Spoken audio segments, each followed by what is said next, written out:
Notre thème aujourd'hui, spécialement, c'est l'Eid. Qu'est-ce que c'est l'Eid? L'importance Eid. L'importance de cette journée qui sera concentrée à notre fête. Le prophète alayhi salatu wassalam, Muhammad, paix et salut sur lui, il le faisait après le Ramadan. Tout le monde, hommes, femmes, jeunes, enfants, toute la famille, chacun allait à la mosquée avec le prophète alayhi salatu wassalam, qui était entouré à ses compagnons. Il faisait son allocution. Allocution qui est très important, qui parlera ce qui est passé, c'est-à-dire le Ramadan qui est passé, mais aussi ce que les gens attendent après le Ramadan et ce qu'ils doivent faire le jour même. D'abord, avant de partir, il faut encore, je vous rappelle, que l'on doit donner Zakat al-Fitr. On l'avait expliqué l'autre jour. Ici en France, selon les mosquées et les associations, ils ont estimé que chaque individu ou personne doit donner 5 €. Et je vous avais dit aussi, même les nouveau-nés, on les donne. Ça, il vaut mieux de le donner avant d'aller à l'Aïd. Parce que si vous le donnez après l'Aïd, ce n'est plus Zakat al-Fitr, c'est un sacrifice que vous l'avez donné. Donc il vaut mieux le donner. Voilà. Le reste maintenant, l'imam son allocution. Il va parler, il va nous expliquer la société. Le jour à l'Eid, on doit partager le repas à l'Eid. On doit aller se faire pardonner entre nous aussi nos voisins. Ce n'est pas forcément nos voisins qui sont des musulmans. On a des voisins, pendant le Ramadan, on les a peut-être gênés sans se faire attention. Parce qu'on se veillait, nous, pendant le Ramadan. On ne dormait pas.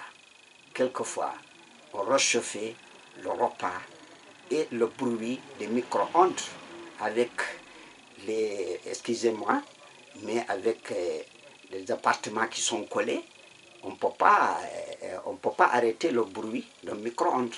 Ou bien quelquefois les enfants, et tous ces cris, ou bien, et tout ça là, après le Ramadan, le jour est l'Eid, on doit aller leur donner la main et leur demander de pardon, parce que ce sont nos voisins, et cette bonne voisinage, ça compte surtout. Il y a une place dans notre religion.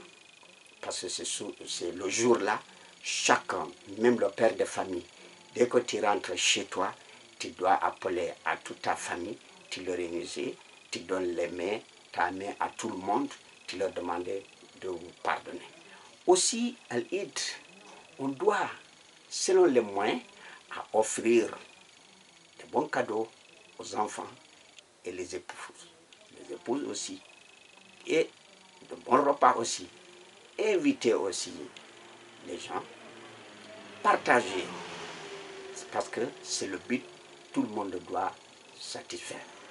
Le jour à l'Eid, même le prophète alayhi salatu wassalam, à son temps, le jour à l'Eid, après les prières, tout le monde regagne sa domicile, il mangeait et il chantait, les enfants regroupés, ils vont de maison en maison, ils demandent ce qu'on appelle chez nous devenel, et ça on les donnait.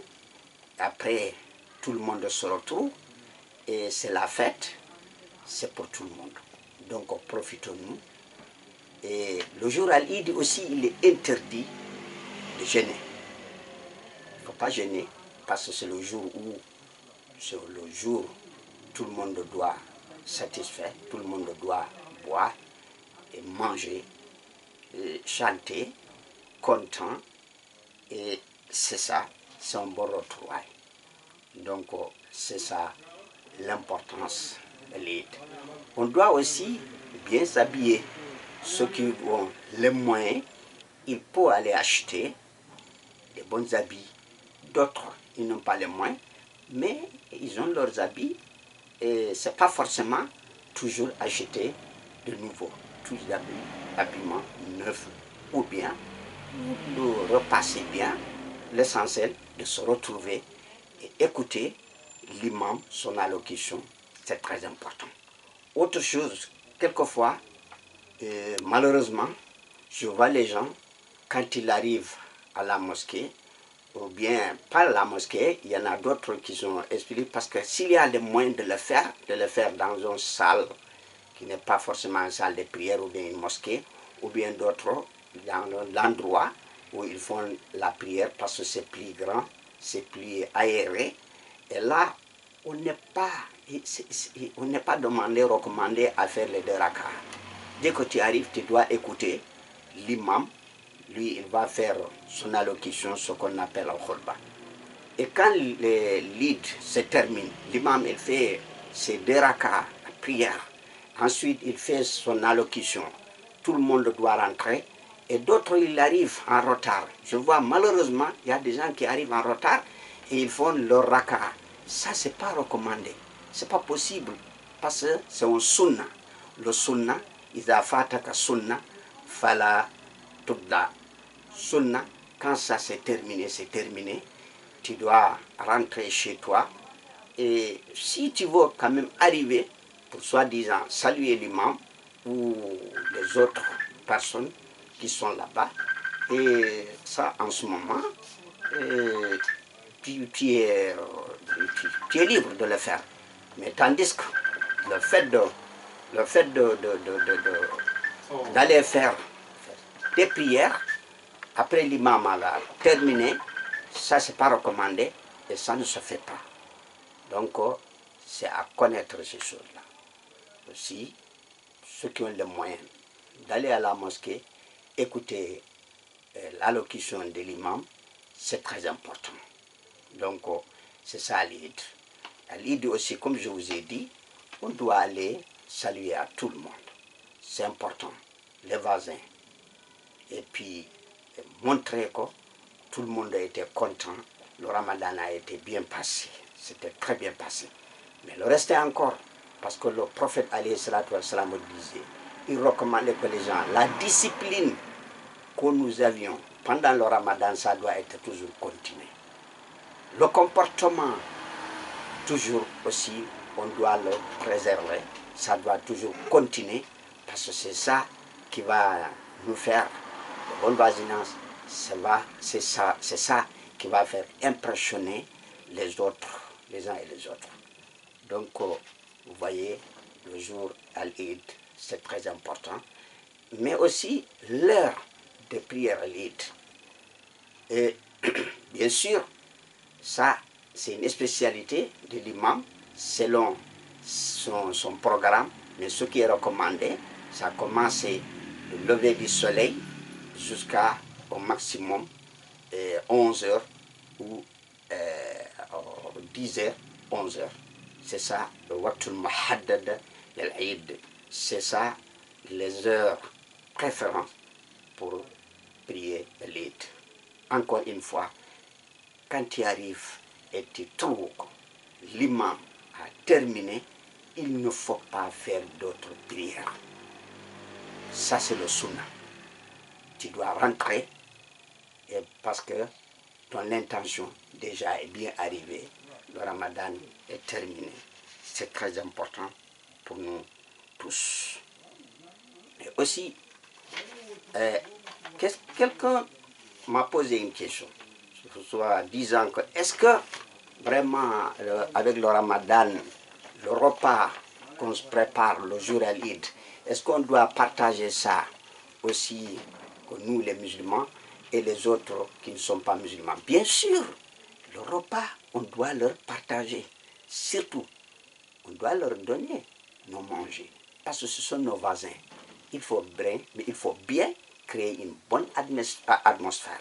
Parce que le jour Al-Eid, c'est manger, c'est rigoler, c'est danser, c'est chanter, c'est demander de pardon à tout le monde. C'est ça donc que je voulais vous dire.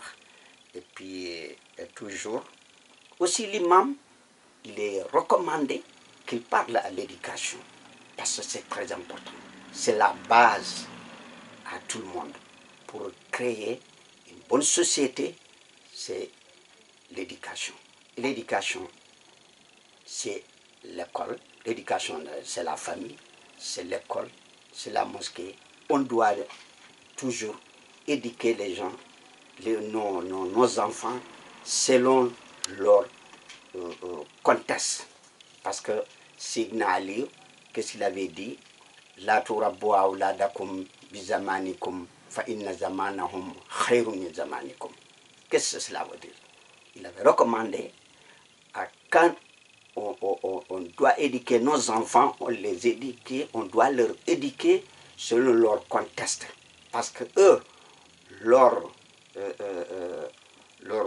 temps est toujours mieux que notre temps, nous. Parce qu'aujourd'hui, c'est impossible d'interdire ton enfant d'utiliser l'Internet, mais de le conseiller. Parce que si tu le dis de ne pas utiliser